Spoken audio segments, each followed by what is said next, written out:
نحمده ونصلي على رسوله الكريم أما بعد فأعوذ بالله من الشيطان الرجيم بسم الله الرحمن الرحيم وقال الذين كفروا للذين آمنوا اتبعوا سبيلنا ولنحمل خطاياكم وما هم بحاملين من خطاياهم من شيء إنهم لكاذبون وليحملن أثقالهم وأثقالا مع أثقالهم وليسألن يوم القيامة عما كانوا يفترون۔ مسلمانوں کی آزمائش۔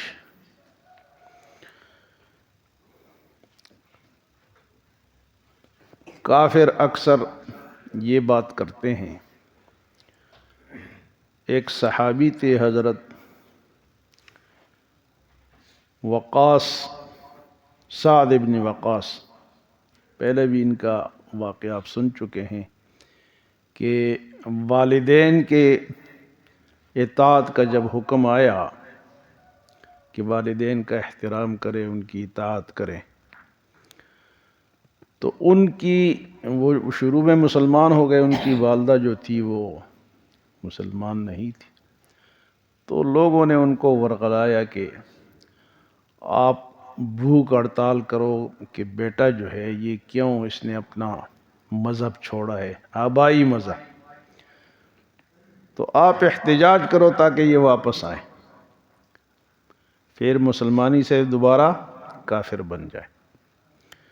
تو والدہ نے احتجاج کیا، بھوک ہڑتال کی، سڑک پر آئیں، گلی میں آئی، بڑا احتجاج ہوا، لیکن جب اللہ پاک نے فرمایا کہ والدین کی وہ بات نہیں ماننی اگر وہ آپ کو شرک پر، کفر پر آمادہ کرے، باقی ساری باتیں ماننی ہیں لیکن کفر شرک پر آمادہ کرے تو وہ بات نہیں ماننی۔ تو جب یہ آیت نازل ہوئی تو حضرت سعد بن وقاص نے کہا کہ والدہ صاحبہ اگر آپ 1000 روحیں آپ کی ہوں اور روزانہ آپ مرے اور دوبارہ زندہ ہوں، لیکن اگر آپ مجھے یہ کہیں کہ اللہ کو چھوڑ دو اللہ کے، تو یہ نہیں ہو سکتا۔ تو محلے دار جمع ہوئے، بعض دفعہ یہ محلے دار جو ہوتے ہیں نا، یہ گناہ میں بندے کو اکساتے ہیں۔ تو محلے دار آئے، انہوں نے کہا جی آپ کی والدہ ہے، بوڑھی ہیں، آپ کا اسلام کہتا ہے کہ والدین کا احترام کرو، تو آپ ان کو مناؤ، اور اگر آپ دوبارہ کافر بنتے ہیں تو جو گناہ ہوگا وہ ہمارے ذمہ ہوگا۔ کافروں نے کیا کہا؟ گناہ ہمارے ذمہ۔ تو اللہ پاک نے فرمایا کہ کوئی کسی کے گناہ کو نہیں اٹھا سکتا، ہر بندے کا اپنا عمل ہوگا۔ یہ تو آج بھی اس طرح کے کافر ہیں کہ مسلمان ویسے ہی لگے ہوئے ہیں، ہم آزاد ہیں، ہمارے مزے ہیں، یہ ہم ان کے اٹھا لیں گے، لیکن اٹھا کوئی نہیں سکتا۔ اس کا ذکر اللہ پاک فرماتے ہیں وقال الذین کفروا، کافروں نے کہا للذین آمنوا، ایمان والوں سے کیا کہا جی؟ آمنوا اتبعوا سبیلنا، تم ہمارے راستے پہ آ جاؤ، ولنحمل خطایاکم، تمہارے گناہ ہم اٹھا لیں گے، تمہارے گناہ۔ تو اللہ پاک فرماتے ہیں وَمَا هُمْ بِحَامِلِينَ مِنْ خَطَايَاهُمْ مِنْ شَيْءٍ، کوئی کسی کا گناہ وہ ان کے گناہ نہیں اٹھا سکیں گے، إِنَّهُمْ لَكَاذِبُونَ، یہ جھوٹ بولتے ہیں، یہ جھوٹ بولتے ہیں۔ لیکن اگلی آیت میں ہے فرمایا کہ کچھ گناہ اٹھائیں گے بھی، اس میں تو کوئی کسی کا گناہ نہیں اٹھا سکتا۔ اس کا مطلب یہ ہے کہ کوئی کسی کا گناہ اس طرح اٹھائے کہ وہ گناہ سارے یہ اٹھا لے اور وہ پاک صاف ہو جائے، جس کے گناہ اس نے اٹھائے ہیں وہ پاک صاف ہو جائے، اس طرح نہیں ہوگا۔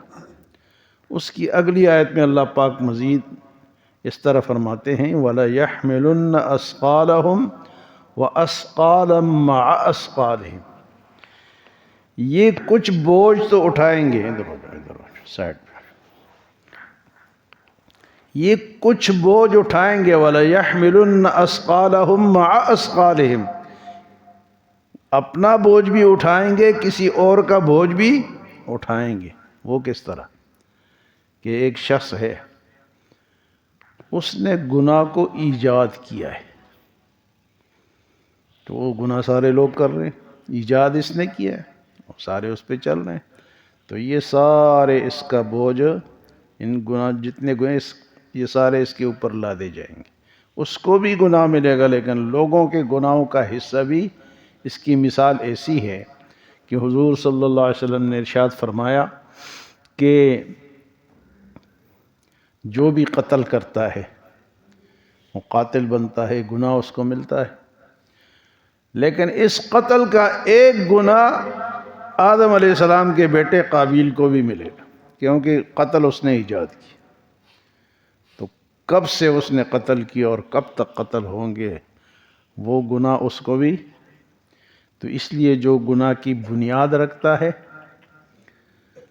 جو لوگ بھی اس پہ گناہ، آج کل لوگ سکھاتے ہیں نا، یا میں تمہیں سکھاؤں، فراڈ کا طریقہ سکھاؤں، گناہ کا طریقہ سکھاؤں، موبائل میں ایسے ایسے طریقے سکھاؤں کہ تمہیں ہر قسم کے وہ گناہ کے راستے معلوم ہو جائیں گے۔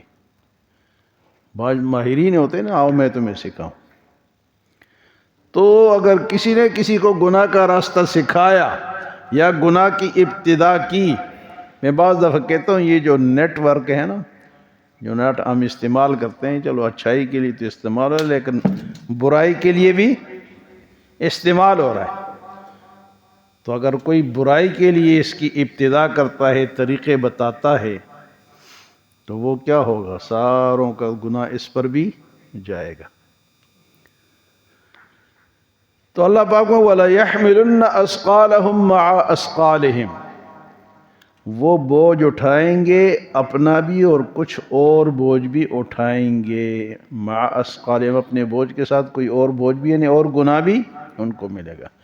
اسی طرح ایک آدمی نیکی کی ابتدا کرتا ہے، کوئی نیک بات ایجاد کرتا ہے، اس کی دیکھا دیکھی لوگ اس پہ عمل کرتے ہیں۔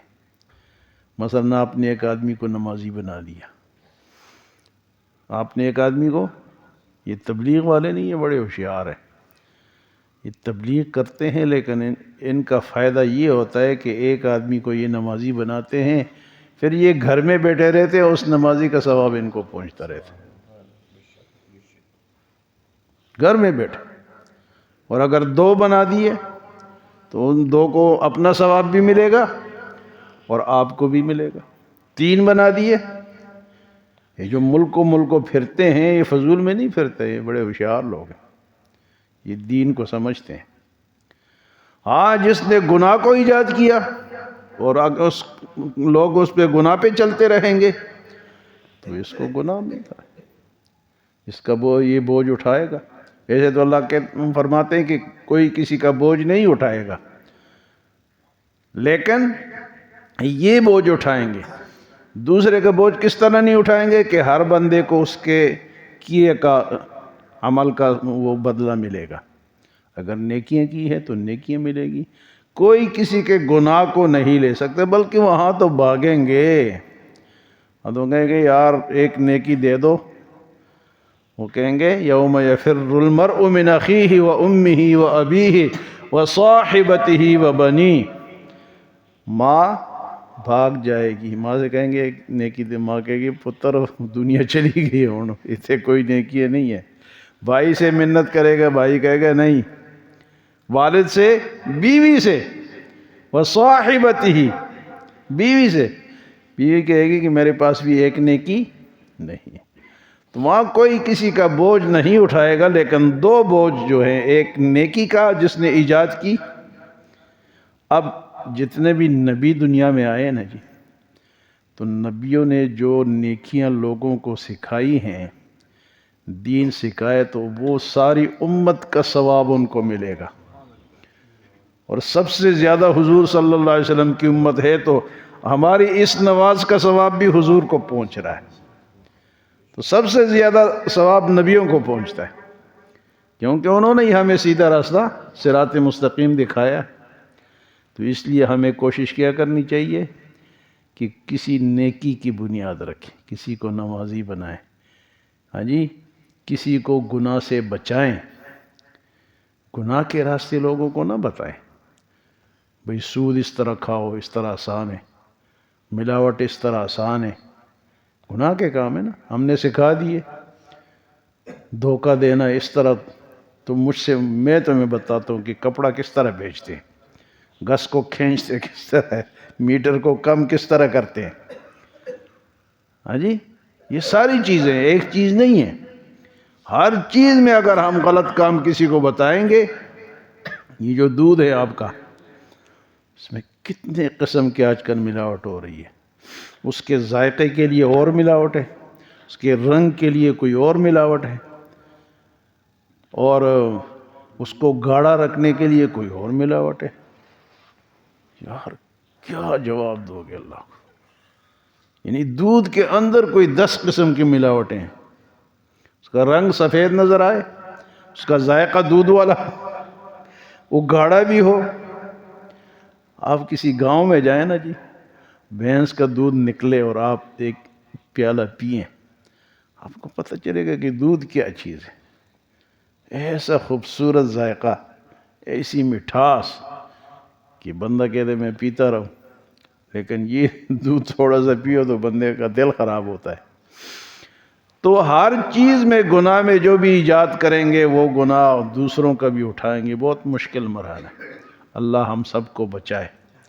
تو انہوں نے کہا جی کہ آپ کرو، گناہ ہم اٹھا لیں گے۔ اللہ نے فرمایا کہ یہ جھوٹ بولتے ہیں، یہ تمہارا گناہ یہ نہیں اٹھا سکتے، ہاں ایک بوجھ یہ اٹھائیں گے، اپنے بوجھ کے ساتھ ایک بوجھ، اور وہ کون سا بوجھ ہوگا؟ وہ گناہ کا بوجھ۔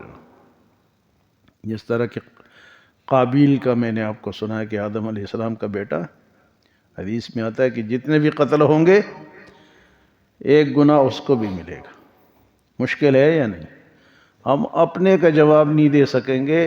حدیث مبارک میں یہ بھی آتا ہے کہ ایک آدمی بہت ساری نیکیاں لے کر آئے گا، حضور نے فرمایا کہ میری امت کا سب سے غریب مفلس آدمی کون ہے؟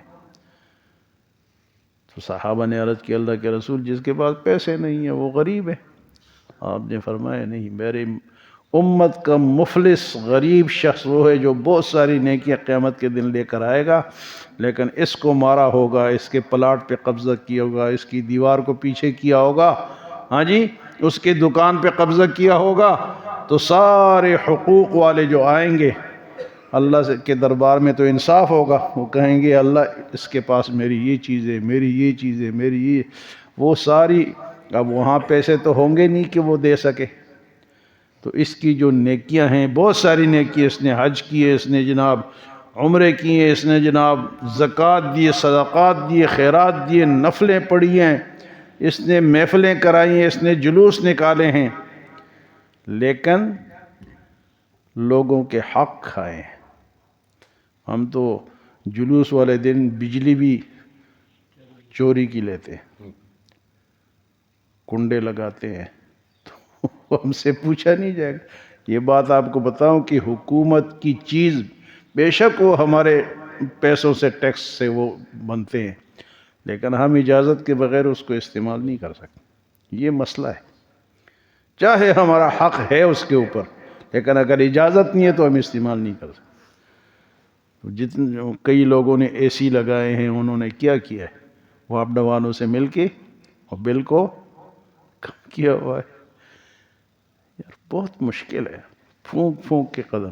فرمایا کہ نیکی لے کر آئے گا، لیکن حقوق والے آ جائیں گے، وہ پیسے تو ہوں گی نہیں، تو اس کی یہ نیکی اس کو دے دو، یہ نیکی اس کو دے دو، یہ نیکی اس کو دے دو، وہ کرتے کرتے وہ خالی ہاتھ رہ جائے گا۔ اور اگر ابھی حقوق اور باقی ہیں تو پھر حق ان کے گناہ اس کے اوپر ڈالے جائیں گے، حقوق والے گناہ اس کے اوپر ڈالے جائیں گے۔ فرمایا یہ شخص جو ہے میری امت کا یہ مفلس اور غریب ہے کہ نیکیاں تو بہت لے کر آئے لیکن لوگوں کے حق بہت کھائیں۔ اس میں ہم تقریباً سارے ہمارا کردار ہے، اس میں اللہ ہم سب کو محفوظ فرمائے۔